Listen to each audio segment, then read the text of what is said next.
ადვოკატს, თქვენ გაქვთ ერთი ზარის სუფლება და ეგ ზარი არ უნდა აღემატებოდეს ერთ წუთს. რომელიმე უფლებას იყენებთ? Вообще ყოველთვის. კაი ლუკას. და როგორც კაი ჩეტრი არის ჩექსნათ. დაგდივი საკუთარ ამოიხელებული გასაფაში შეხსით მენდივიც. და პატრონ ფეიჯი გარეთ გავთანით. არ არის ეგ. იყავით თქვენ საერთოდ უნდა იყოს. ისინი ქენით და მე იარაღი არ ჩამოვარდით კაცო? ვაიმე, ვაიმე.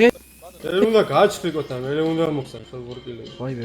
რა ვიცი, ზეცაში რო ვიყო, ერპია მოიწე ვიმოქმედებდი, რა ვიცი. აჩე დავადებ ხალხურკილებს. კიდე კაი არ ვარ. ჩავგდე ხელს წავღა ჩავურთულებით. ჯერ უნდა ჩამოვარდოთ ზოგადად გაჩხლიკოთ.